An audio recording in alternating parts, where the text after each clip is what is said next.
GM, ladies, gentlemen, and fantasy top enjoyers. It is a lovely day in Web3. Crypto is soaring. We got, a fancy little waiting screen with a timer for Fantasy Top V2, but I'm excited for a whole other reason. Sadly, our favorite Scottish co host, Ezrin, cannot join us today because he has some other work obligations he has to tend to. But in his stead, we are joined by one of one of the brightest people you will ever find in this space, a true OG of crypto, an MVHQ whale, someone that I've had the pleasure of knowing and meeting, for several years now. So, ladies and gentlemen, please welcome our special guest host, Mr. Corruption, aka Seth, to the stage. Seth, how are you doing, my man? I'm doing good, Mr. Silva Surger. Great to be on the show. I've been listening for several weeks now, and I'm also a little bummed that Ezrin's not here, but I'm excited to join you today. Glad to hear it, man. And folks, for anyone that doesn't know, our friend Seth here, he is not just, an MVHQ and a crypto OG of many cycles over. He is also a fantasy top OG. He has been in since week one. He has been in every single main competition out there, reaping rewards, strategizing, playing, dominating. I mean, I'm just couldn't be happier to have you join us on the show, Seth, to really give us a fresh new perspective and show off kind of what you've been doing to stay so successful in fantasy top, man. Definitely, man. Thank you so much. Like I said, really excited to be here. It's been a fun journey, the fantasy trenches. There was really nothing else for us to be doing through the last several months of the bear, and all of a sudden the bear's done and we're still here. So I think that's a good sign for the game experience in and of itself. And the best thing about this is that, as the markets heat up, we get to see how our heroes perform within the game. And I thought attention would dwindle just from my own perspective. And yeah, I am trading, I am watching charts, but I'm also very interested in how heroes are going to respond to the market and new opportunities, new mints, new tokens. And as we go into the new year, we're going to have new potential new policies. So there's a lot of newness that fantasy is going to capture and not be distracted by. That's how I'm seeing it. Yeah, couldn't have said it better myself, man. I mean, for months it felt like unending in the bear, just pain on the charts, pain in our wallets, everything except fantasy top. I mean, it was me, you, Ezrin, Cap, Enormous James, Easus, so many others in MVHQ. We were in that chat just everyone else is doom and gloom and pain and despair, and we were kind of in our own little world there, just like, yeah, I'm having fun buying some crypto Twitter influencers. What are you guys doing? It's wild to think about how quickly that period has passed us over. And I, just like you, I'm excited to see fantasy top still kind of maintaining that mind share, that attention in the market. And I really think with V2 literally on the horizon in less than an hour here, it looks like we're entering the next phase. We're gonna get that next leg up. And I can't wait to see really how the broader crypto kind of market and participants really adopt and kind of play into fantasy. Yep, 100% right there with you, man. Yes, sir. So let's get on with the show then. Let's stop edging our viewers on here, and let's talk about how we did this week. As our special guest, do you want to lead us off on a little performance review, a little analysis of how you did this week? Yeah, I mean, as usual, I feel like I did terrible, and then I go and I look at my numbers, and it's pretty consistent. So that's just, I think, kind of my approach to a lot of investing decisions. They feel questionable, and I go back and I review what I did, and I end up feeling fairly decent about myself. Um, just looking at the last 3 weeks. I felt pretty bad today, and then I go and I look at my results, and I went from 0.085 ETH down to zero point zero 0.08 Can't really complain there. Okay. Um, Over the last three tournaments, I've done 17, 18, and 18 pure card rewards. And total cards plus fragments, I've done 25.2, 25.5, and 24.9. So um, it begs the question. Uh, I keep trying to change my strategy, keep trying to make differences, but maybe there's like an underlying mentality I have when I build that kind of makes things kind of come back to the same place. Feels that way, but then I took a significantly different approach this week. I traditionally try to stack the top in elite, and then I build out whatever I have left over from there. And this week I went with a new approach where I played one non-common and then four commons, and I tried to hit a in the money threshold on as many decks as possible. So the issue with that strategy is that it's 100% dependent on your estimate for what in the money is going to be. And with some changes that they brought to the restrictions in the lower tiers, it looks like it pushed quite a few more players into the elite tier. So my in the money projection of 3,700 looks like it fell short by about maybe 200 and 250 points. So everything that I built above 3,900 finished in the money, and then I had maybe 6 to 8 decks below that threshold. Three of which had a chance to meet my original estimate, and you never know what you're going to get. Like Gleb Rare got me 71. That's Oh, not jeez. that's not that you just don't expect that, right? Like a mediocre performance takes my 3358 in that deck up to at least 3,700. So at least my Totally. theory, my thesis would have been okay. Lil Moon Lambo with the 242. You can really spot these cards that are in the orange within your elite decks because they just don't feel good. But yeah, so you could see, something I'd never really done before is run this rare or this common plus or rare plus um, only one card thing. And I looking at my results, I would say for a test run and having lowballed the in the money estimates, I feel like it's fairly successful. Now moving forward, what I'm excited about is I bump up that in the money, I reduce my elite deck entries, and then I have more you know more shots to take at lower tier contests in gold and silver and bronze. But yeah, different strategy, similar results. So I didn't get bit by switching it up too heavily, and I learned something. So I feel like it was a pretty good week for me. Moving into week 30. Holy cow, main It's 30. insane. Insane to like really think about. I mean, we've been in this for well over 6 months now. I mean, we're before we know it, we're gonna hit a year of main contests. And I mean, the fantasy team, they just keep cranking them out, little updates here and there. The big update with V2, I mean, coming today. Uh, just if nothing else, I'm impressed by kind of what the team has shipped and what they've been able to accomplish in such a short time. 100%. Um, yeah. Do you want me to go into any of my decks specifically? I can tell you that I didn't I did not build this week with um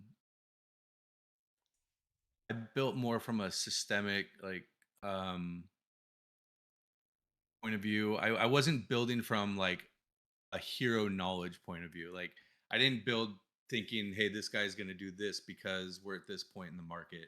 I was building more from historical performance plus some expected changes that could be market related, but I did not Mm. dig deep into individual heroes. Part of that was because I was staring at charts more than I was staring at Twitter these last couple weeks. But I have several tools. That's the best thing about fantasy is there's so many builders out there, which is also a reason to be bullish. And I'm not the only one, right? I'm not the only one thinking that this is worth building for.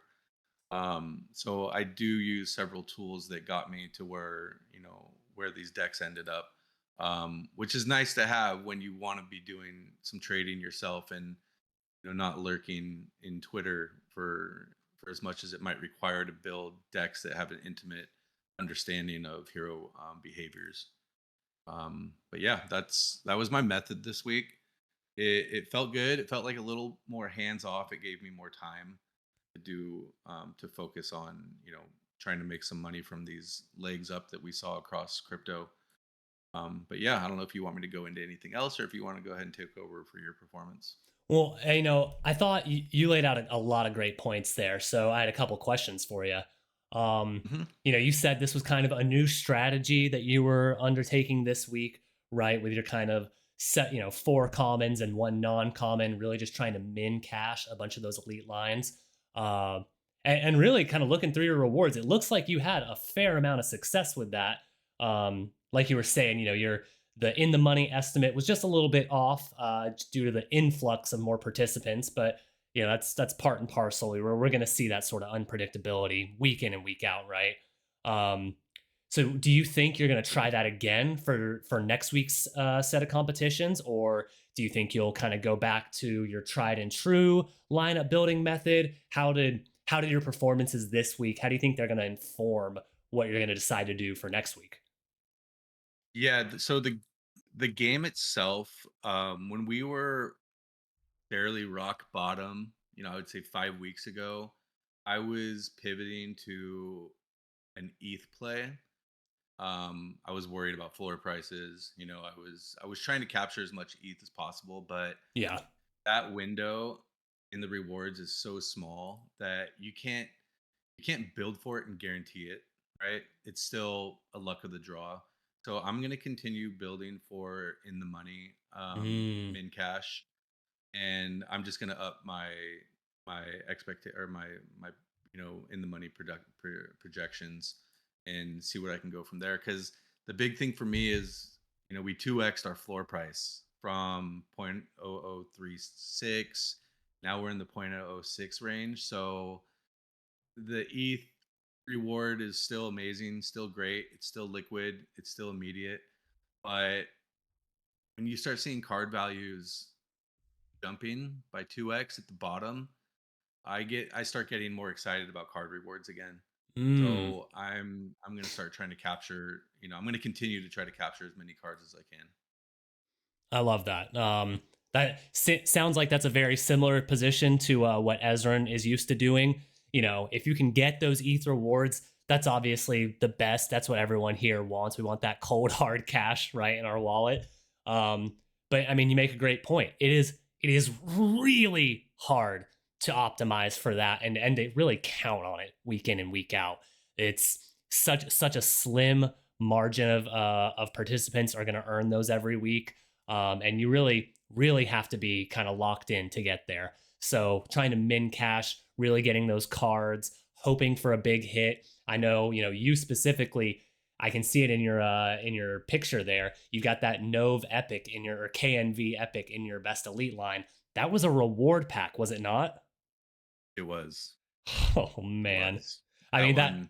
That one felt great. I have a few of those. I think my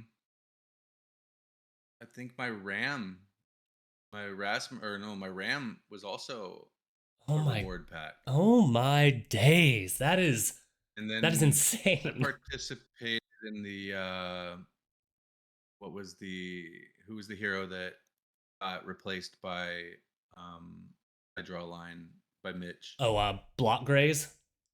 Yes, I went in hard on the block graze thing and got rewarded pretty heavily there as well. So yeah, like I'm not the best Twitter guy. Like I pop in, I pop out. Sometimes I'm up to date on Twitter pretty consistently for a week or two, and then I get back into my grind. And um, for me being able to capture some value without knowing nearly as much as some people are so good. They know everything when it happens, and I rely on those people in MBHQ, to bring that kind of information because I'm looking for strategy based information about the game more than I'm looking for like hero data.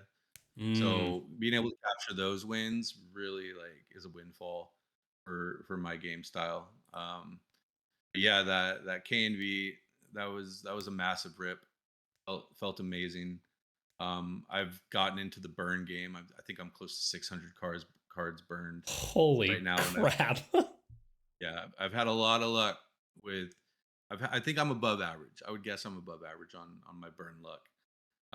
But those wins help you forget a lot of ugly burns. So um, I don't consider myself too much of a gambler, but when the price was right, when we were down at that point 0.003 floor level, like, why not? Why not swing? So I got quite a bit of luck during the doldrums with my burn luck. And I find myself in a very similar spot. Uh when the floors were that low, I just there's only so many lineups I have the bandwidth to really think about and submit, week in, week out.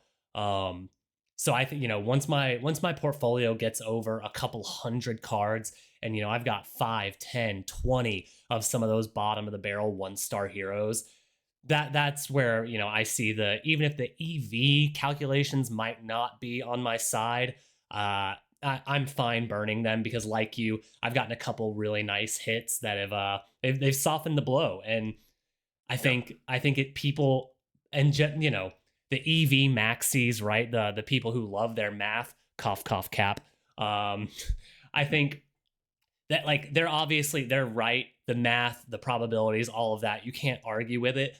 But I think there is a little bit of an emotional point of, I cannot I don't want to have to make lineups to include these 20, pulling a name out of a hat, Travis Bickles, right? Like, sure, he would be a good in reverse, but at the end of the day, I do have other, we have a life, we have other work responsibilities. So there is a point where kind of that scale balances out for me to say, yeah, I'm going to burn 15, 20 cards, and whatever I get out of it, I get. Because if I just get one decent to top tier card, that provides me so much more value of, having a reliable card to play in some of my better lineups than trying to, force the square peg through a round hole. Right. Yeah, I always do this. I always go and look at my bronze lineups. Mm, I'm like, is there if I were to put a significant amount of more time into building these, would it have made much of a difference? And yeah. I was so far off from in the money, even in my best bronze. I mean, what was in the money on bronze this week? Like, was it pushing 32? That is a I didn't. great I haven't question. looked, and I don't know if we have um, that resource right this second. Yeah, with the site being down, it is hard to know. Yeah, let's see here. there's a league rewards in the money on the fantasy sheets site. Let's see. Yeah. Okay. What are we? We just had 29. Okay. Yeah, it's here. So bronze in the money for a pack, 28.31. Yep. So I was off by 600. That's a Whew. lot for common cards. Yeah. You like, so that begs the question, do I keep running these decks or do I sell or do I Yep. burn? And for me, seeing floor prices go up, running these decks, pulling 17 gold, 4K fan, and 14 fragments, that's cherry on top for me. It's not a big cherry, but it's worth running the cards while the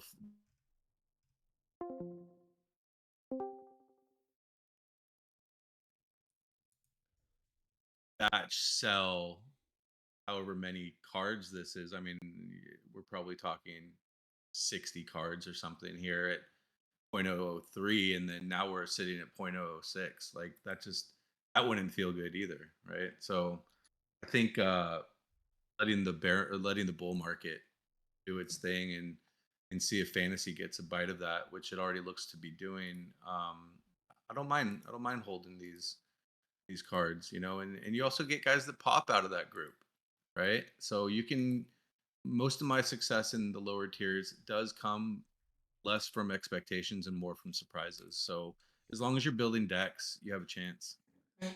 Yep. That is great advice. I mean, really, just expect the worst, and you'll be happy with any little extra tidbits you get there. Gold, fantasy points, maybe even a card or two. I love that, man. Yep. All right, so I'll flash over to my screen and give a quick rundown. I feel like I've since week one of our show here, I've been pretty much bang on average. Haven't had like a completely stellar week like Ezrin had a few weeks ago. Also, haven't had like a terrible week like he kind of had last week. Um, my total rewards came out to I think 0.11 ETH. I think 12 cards total, and fragments for three or four more. Maybe 120,000 fan points and 5 or 600 blast gold. So nothing crazy, but really, I mean, this I'm perfectly happy with this, right? It's another week of over zero point 0.1 ETH. That's really kind of my benchmark. As long as I'm hitting that, I'm hitting, between zero point 0.4 and zero point 0.5 ETH per month, just kind of passively rolling in from fantasy. That's my goal, right? Just slowly recoup that ROI, stack gold for the next blast airdrop, stack fantasy points for what many assume will be a fantasy token airdrop or whatever it ends up turning into. Um, and yeah, I'm happy there.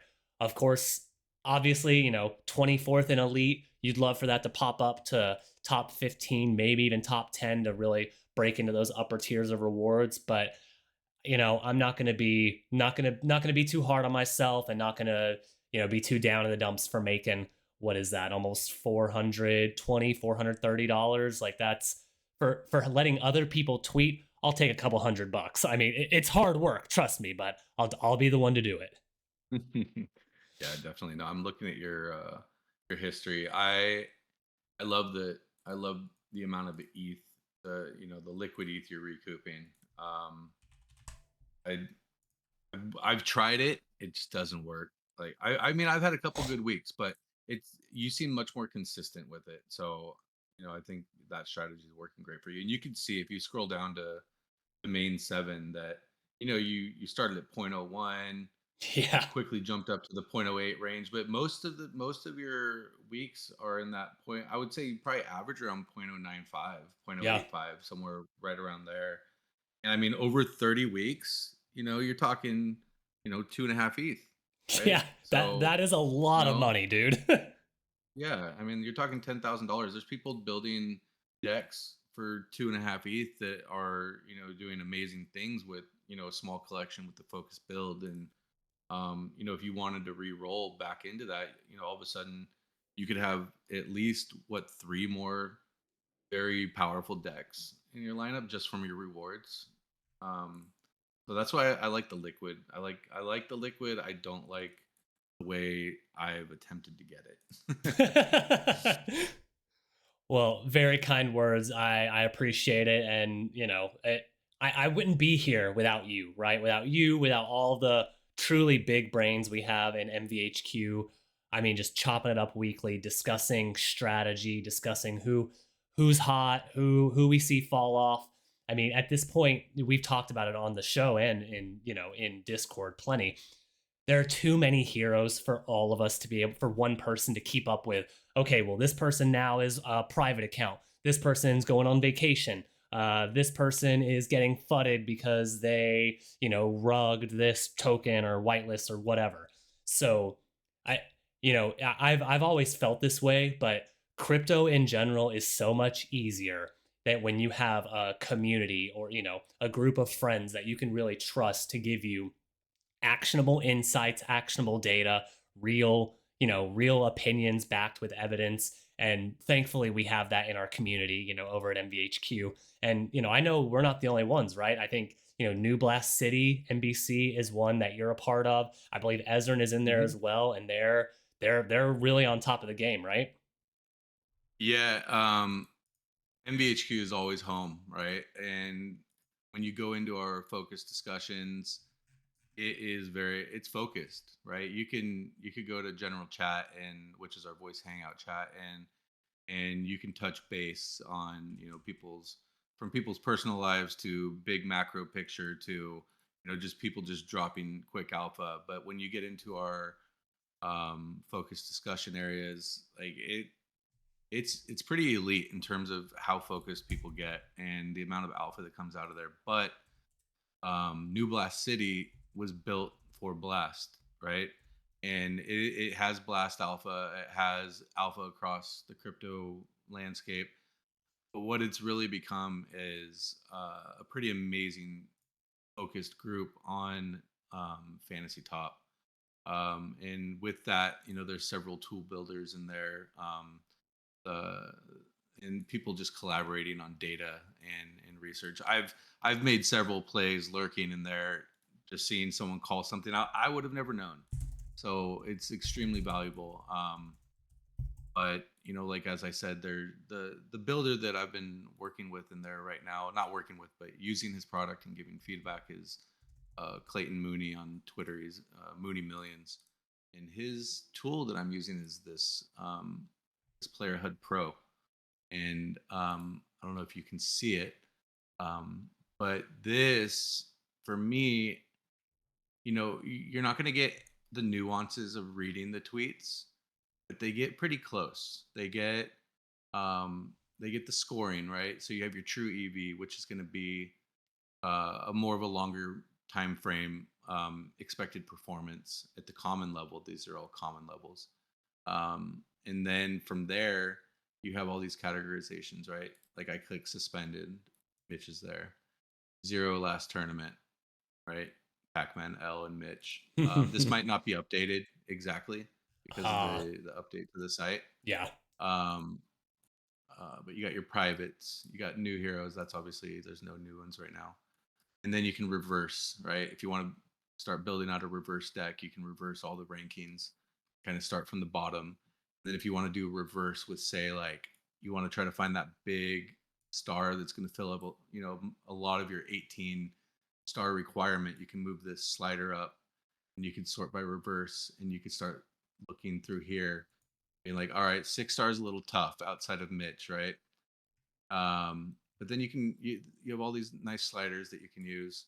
So I've been using this in combination with the estimates that they also provide here. And if you depend 100% on something, that's your choice, and you got to take responsibility on that. And so I did this week, and I don't blame um, this HUD or my in the money estimates at all. I mean, I took their word for it, not their word. I took their estimate for it, and they always say, "Hey, add 10%, add 15% to that, and don't just go straight to that, this 3700 level for elite." But you can look at this and see how close they are. We said bronze. What was it? 2800. They had 2800, yeah. 3100. If you built for 3100, Wow. You would have you're crushed. good, right? And so elite was 3700. It looked like it was actually closer to 39, like we talked about. I haven't gone back to look at what gold was, but I will right now.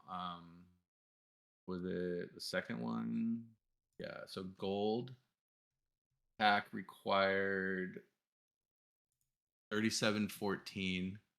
They had 39. So those were basically inverted because of the game style change. I would accredit that to. Mm, And then for bronze, it was 3831 and they had 38. I mean, so sorry, silver, it was 3831. They had 38, and then yeah. for bronze, it was 2831. And like I said, they had 31. So if you followed this closely and then added 10% um, to each one of these and built for that, I think you could have been very safe um, with your decks all hitting minimum packs. So I love this tool. Something they've added recently is even deeper categorizations of content type, right? So you can look something right now. We're in a watching the chart, right? Trading coins. So go Hmm. to this trading category, get rid of reverse, and then I like to mess with the sliders. I don't necessarily have all of these top cards, so you can go down to the halfway point, and instead of looking at cards that you might already own, look and see who's out there, whose true EV is is lower than their trending, whose trending is lower than their last tournament, and you can kind of get an idea of who could pop moving forward if if the market conditions and the stage and this cycle continues, right? If things completely die and all of a sudden we go into a bear market, then maybe we go back into shit posters, right? Yep. And maybe we go back into memes. But right now, I'm looking at trading, looking at Maxi. Um, we were looking at politics, right? Politics is going to come up again in February. Mm-hmm. Um, there's a lot of ways to use this tool that's not just deck building, but marketplace hunting, all that kind of stuff. And then if you get the HUD Pro, this is free, by the way, what I'm looking at. This is all free. Oh, So if you get okay. HUD Pro though, it adds your portfolio. Right now the API is down, so it can't pull my own cards. But so just to just have some fun, I could just lock like 5 of these cards and then go over here and click on this lock button, and it'll give you a true EV estimate, a trending EV estimate, tell you how many stars are in that deck, and then tell you which tournament that deck is best built for. Okay. So obviously, yeah. So obviously, picking the top 5 cards, you're not going to get down to 25 stars, but you can just see how fun that is. Kind of lock some cards even if you don't own them, right? You can lock several cards before you do go to the marketplace. You can build out your deck and be like, all right, now I know what I'm going to buy.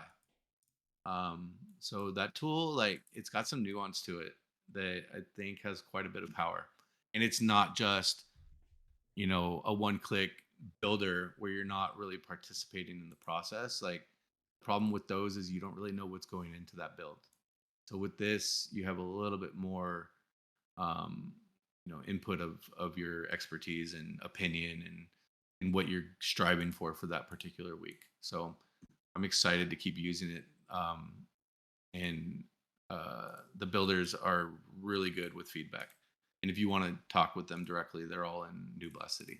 So that wraps up that segment that you brought up. Sorry for taking so long there. No, no, no, no, no. Never apologize, man. I mean that in my eyes, you were spitting alpha there for 5 minutes straight. Like I loved every bit of it, right? I part of part you hit on it. I love the builders in this community, the Molt, Mooney. I mean, even you, 18 pages front and back in our Discord. You guys were some of the earliest builders building out Google Sheets, tracking all this data, all this info and analytics kind of coming in.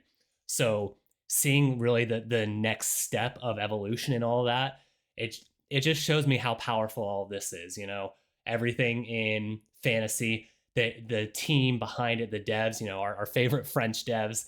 They've been very, very kind to people trying to build on top of it. You see some teams of some projects, they don't embrace public builders trying to build on top of it. They want to be able to centralize it and say only the updates we make or we share are the real ones, and we don't condone any of these tools. Fantasy Top is not that way. They've given out grants for builders in the past, and I'm sure they will have more moving forward. And just you showed the different power that all these tools can have. It's great. I really love it, and you hit the nail on the head. There's so much nuance in all of these tools. It's so far, that it's far more than just what you see on the surface, right? You could use that 100%. extension and just say, okay, well, who has the biggest difference between true and trending EV, and that's it. But you're really doing a disservice to yourself, I feel. And like you said, there's 3, 4, 5 different ways you can use that tool to gain some really, really actionable insights. And it's nerdy as all hell, bro, but I love it. It's so cool seeing all this happen in real time. For sure. And it allows you to choose your strategy, right? Like, you could go for a wide gap between true and trending, Mm-hmm. and you could that's a gamble, right? Or you could go for no gap and play for consistency. And if you have the stats for consistency, you got to run them if that's your strategy. You can't say, hey, these guys are consistent but they might suck this week. No, you got to run it, right? They're stats for a reason. And stats aren't perfect, but they're better than intuition if that's your strategy. Um, Absolutely. Definitely, man. I was gonna say one other thing, but I think I lost it. So yeah, let's go ahead and move forward. All right. Last little thing here. I'm going to flip over to my screen. I just want to shout out a couple of top performers that I noticed this week. Obviously, I'm not going to, break anyone's brains here, but shouting out Punk stats, Punk 9059 and Franklin is board here at the top, coming in at number 1 and number 3. Uh, they've both had performances like these in the past. Franklin, it's been a while since he's really been back up on top here. So nice to see that he still has that in his locker, because a lot of people, especially Ezrin last week or the week before, touched on it. Seemed like he had lost a little bit of his touch post election. He had been maybe shadow banned, wasn't getting his creator payouts, and lost his blue check mark for being verified. So nice to see he can still pull in a really top score when he's feeling motivated and wants to. And same for stats, right? Just has a couple of those really viral posts that have a way of getting 4 million views. And that's what you need. You need the big views: 4 million, 7 million, 3 million, 7 million. You're going down here. You're not getting. You have to go pat to number 13 to hit a hero that had less than 1 million views on their posts. So it really, really great stuff between those two. And then the last one I wanted to shout out was a personal hero of mine, Charlotte Fang. Really, really great performance, ranked 37. I hold their epic card. Really, really helped push me over the edge in my elite lineup. They they kind of have emphasized something we've talked about in the past on the show, and that's who has a big upcoming event, right? As a project founder or as someone who launched a token, NFT, what have you. Charlotte Fang, the kind of the founder of the Milady ecosystem, they dropped their cult coin, which they did a pre-sale for 6 months ago. So a lot of people had been frustrated, confused, wondering, did we get rugged? When is this ever coming out? And then out of the blue, 6 months later on the dot from their pre-sale date, they drop it, kind of like a shock drop. You can go claim it now. So Charlotte Fang was doing his, whatever, their whole press tour on Colt, meme posting, all of that. So really strong finish from Charlotte Fang, along with those other two. Just some great heroes to kind of keep on your radar for the next couple of weeks of competitions. Definitely, great shout.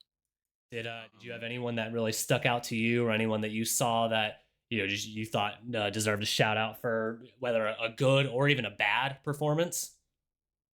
yeah, a couple good ones that are in the top 30 that I'm I'm pretty happy to see up there based off of long term history and also who they are as people on Twitter. So Beast ICO is fairly new as a hero. 14th this week, really impressive. They also, they're not afraid to say it like it is on Twitter.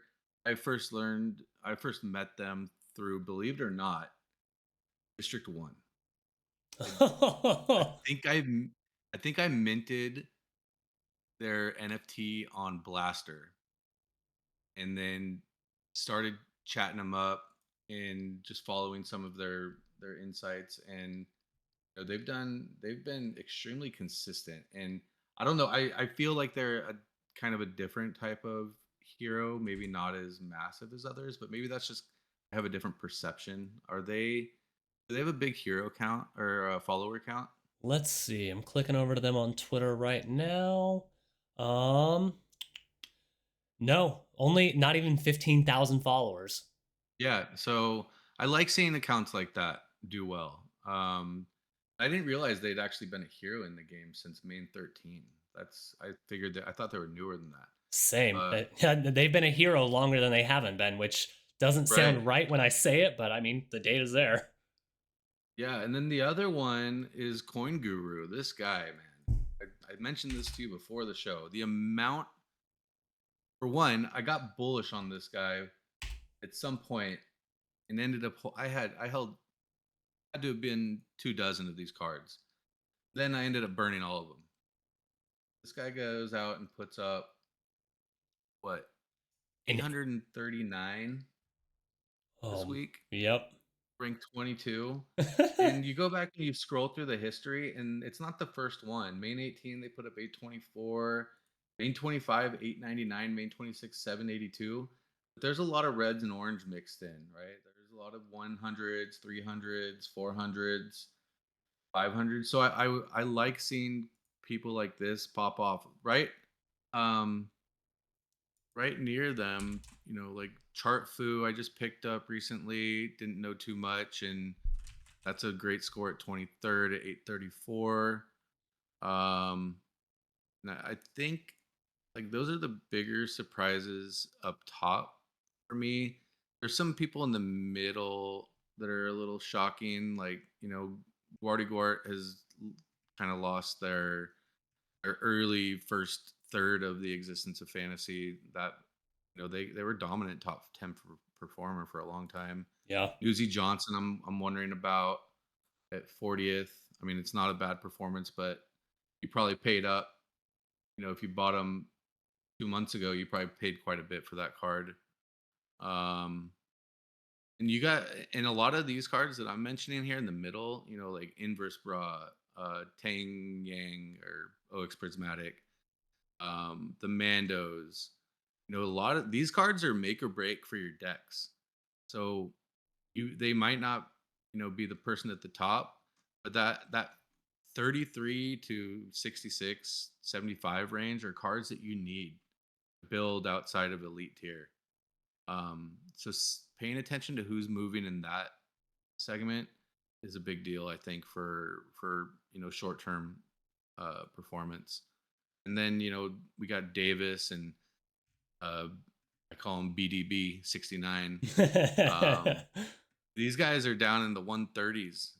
Like there's a lot invested in those cards, so makes you wonder, like, are they gonna make a resurgence sometime soon? You go a little lower, you got Gout at 154. Oh, Um, Eric Wall, like, dude, we're at 100,000, bud. I thought you were the BTC guy on here. yeah. If not Um, now, when? When are you gonna post, buddy? right? Same with Fubar. Like, where are you at, bud? Like, come on, buddy. I got quite a bit in you. I got your legend. You're my only legendary. Oh no. Uh, so yeah, but yeah, I mean, not a ton of surprises, but the ones that are out there are pretty fun to see climbing. Absolutely. Right there with you, man. Yeah, I think that's a great rundown of this past week. So let's keep it moving. Could talk about, some news, some updates. What's new in the fantasy top world? Obviously, the big thing on everyone's mind, V2. We're just hopefully 14 short minutes away from it launching. The timer has been moved back a couple of times this morning already. So the devs are clearly they're working on it. They're trying to get everything locked and loaded. So we will wait patiently because that's all we can do. But otherwise, we had a couple of newsworthy items this week, man. Specifically, the big one that came out earlier this week is that now you can actually list your cards after your lineups lock and the competition starts. So in the past, you lock a lineup on Monday and it does not unlock for you to trade your cards until after the competition close on Thursday. But now you can actually sell 3 hours after the competition start on Monday. So you'll keep your score once your lineup is locked in, but once they unlock, that card will sadly be gone and it'll be in someone else's wallet.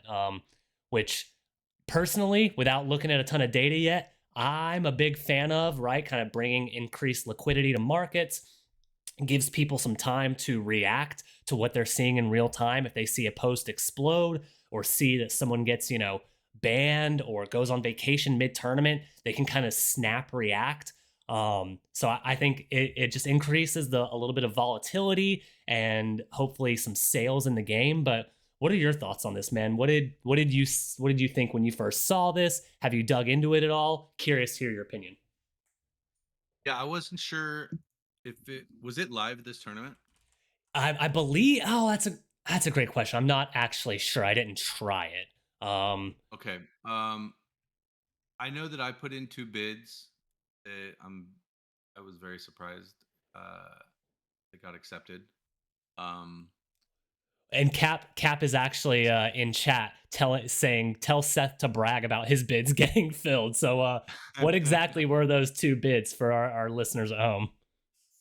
so I placed 3 bids, all right at point two, right at 50% off on Whale or Wale. I don't know, Whale Swoosh, Yeah. Orangey, and Jakey. Oh my god. And as soon as this thing closed, main 29 closed today, Orangey and Whale got accepted at point two.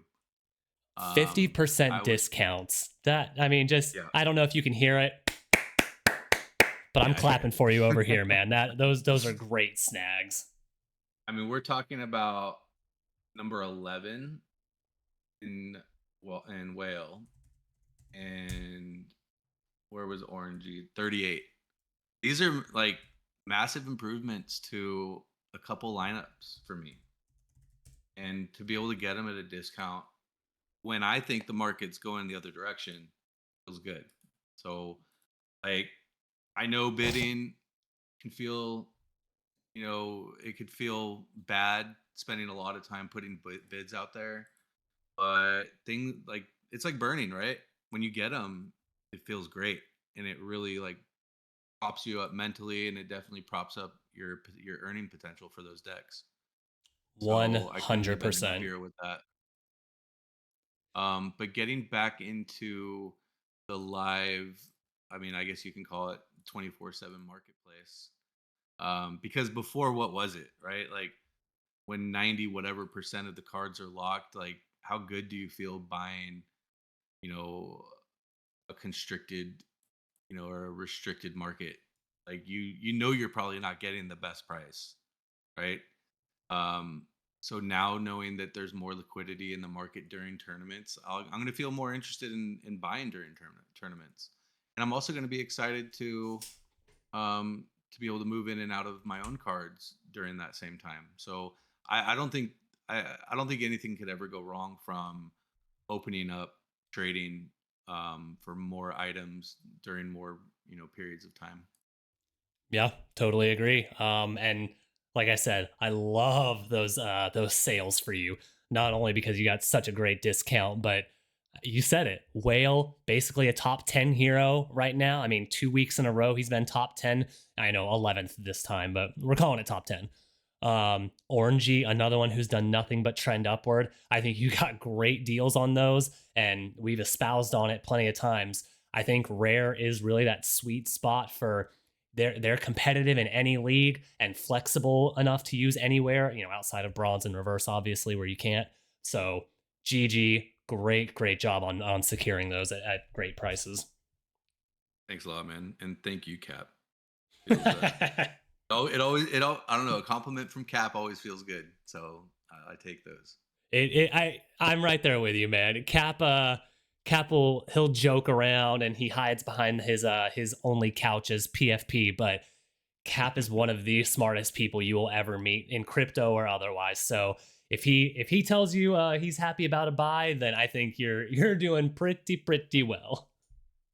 Definitely. And just to quickly throw this out there, the way I decided to go after those cards, I did use that same HUD to Mm, look for consistency, because the last thing I want to do is put a bid in for something that is a short-term performer, right? So I did use the HUD to make sure that I was going after pieces that weren't just propped up temporarily.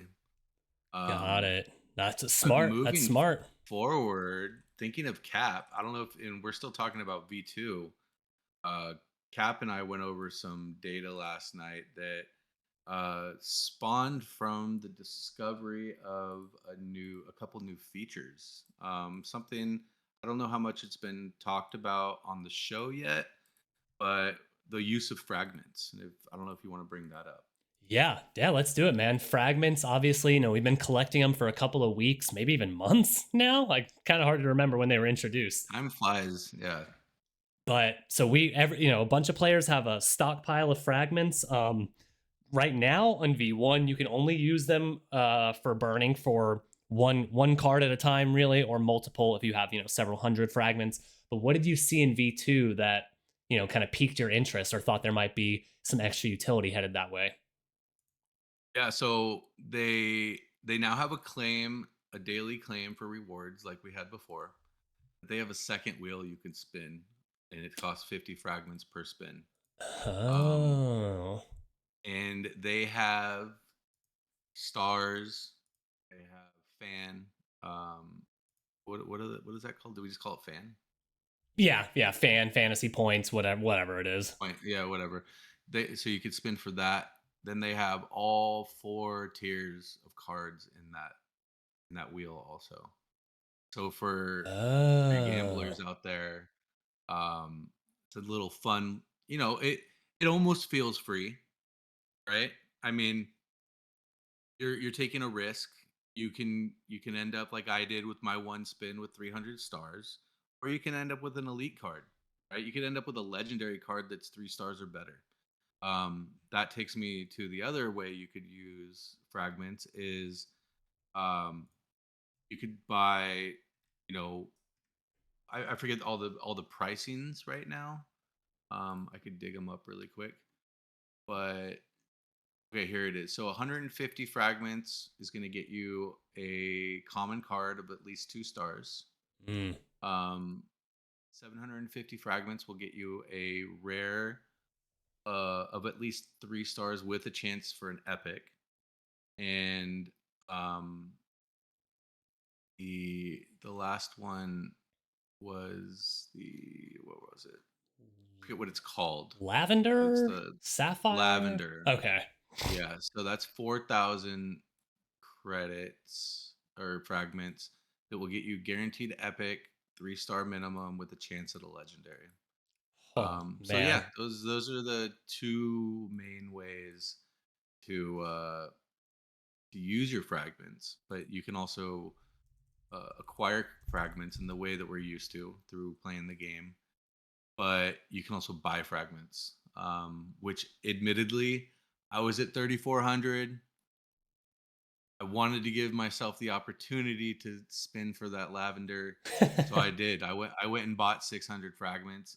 I don't remember what I spent. I think I spent 0.06 or something. that But I that threw it that, out feel, that there. feels right. Yeah, I can look at my transactions really quick. But what was it? Mm, can't find it right now. But the math is there. And then the other way you can acquire is through burning, right? So you can burn commons for fragments now. You cannot burn rares, epics, or legendaries for fragments. Oh, Those will really? return you the yeah, those will return you this unless they change it when V2 goes live. Okay. But as of my knowledge, only commons are burned for fragments. Okay. Okay. And Those are all I great think we have points. some understanding of why that happens if we're like jumping into theories, but I think it's has to do with managing card circulation at different tiers. Totally. Yeah, so Awesome. I mean, exciting stuff, and there's other stuff too we left out, right? But we don't know enough about it. yeah, There's different. It looks like there's new player tiers coming and potentially different types of fragments. That's a pure guess with no real knowledge, so we can leave that there. yeah. It's a lot of exciting stuff on the horizon. Hopefully, we'll have a better grasp of it, by next week's show, and we can show off a little bit of that in action with V2 kind of being live for a week. So we'll cross our fingers there. But you going through the all the different ways we can spend fragments, all I could picture in my head was the exhibit meme. We heard you like gambling, so we put some gambling in your gambling, so now you can gamble while you gamble. Uh, God, I love it. I am not going to be able to help myself. I'm going to definitely burn some ill-advised cards and, cross my fingers and hope for the best. For sure. I mean, giving people a way to spend other than inflating, like just inflating the card supply is what a lot of us have been asking for. So I think it's definitely a move in the right direction, and it gives new things to do during the tournament, before tournaments, after tournaments, with your cards, with your fragments. I mean, I don't think that choices for players is ever going to be a bad thing. Yeah, more choices, more autonomy. It's what we want, and the fantasy team is delivering in spades. So uh, count me as a happy camper. Yes, sir. Agreed. So we're bumping up against the top of the hour here, and I know you've got an out you've got to get to in a few minutes. So let's get to our last little segment here. Who are you eyeing up for next week? Any specific hero or any kind of like meta, that you're targeting? You spoke earlier, and I think you made great points. It's a bull market, right? We're firmly in a bull market. Looking at some of those macro or TA kind of focused heroes definitely is a smart play as opposed to, kind of some of the shit posters. So anyone you've got your eye on there, man? Um, I think I know what you're gonna say, so I'm not gonna steal it. No, So no, no, yeah, no, no, going. no. The honor is all yours. I mean, I can't help but not be excited for what Luca's gonna do. I mean, even if he doesn't need to bulk tweet either, right? He he needs to one tweet can put him in the top 10 in the right conditions. This guy's got a true EV of 487, a trending of 502, and 5 stars. I don't know what his stars is going to be going into next week. I don't think this is updated, and I don't know if we have that data yet. I don't know exactly what he scored, but I don't see his stars jumping. So I Same. could see Luca being a great non-elite play. Um, and then if I were to go and look at uh, rating, and if I drop it down to say like 5 stars, we want to look at players that haven't popped yet. Eric Wall, right? This guy's got to pop. Um, Anybody who's tied to posting TA, posting long-term analysis, Coin Guru popped. We'll see if he continues that direction. But for me, I'm going to be using this tool. I'm going to be looking at my categories when I'm thinking about who to add, who to buy, and where to play them. So yeah, I would. Luca is my non-coin guy, even though he's popping physical coin. Non-coin But guy he's with a my coin non. coming out. Yeah, exactly. So and then other than that, I'm going to be really focused on market guys. I think that's smart. Play into the meta. Don't shy away from it. You want what's popular right now. I love it. Um, And yeah, I had Luca written down too. Same thing we've talked about in the past. Look for projects that have a big deliverable or milestone on the way. Luca fits the bill with the Pengu token, and my other shout would just be Smokey the Barra, founder of Barachain. Barachain launch expected to be pretty imminent in the next few weeks or month or two here, and his posting has definitely kind of increased to kind of coincide with that. I think those are really smart buys if you can catch a good bid on them. Booga But booga. ooga booga, baby. And furthermore, Henlo. Seth, that is our time for today. Thank you so much, man. Thank you for coming by. Thank you for stepping so graciously into the guest hosting role. I have appreciated it. Your alpha, your tooling. I mean, you've showed off so much value here in a short hour. So from me, from all the listeners, from Metaverse HQ, thank you so much for stopping by, man. Awesome, man. It was really fun. Really had a good time. Thank you, and keep doing what you guys are doing. I enjoy being a listener.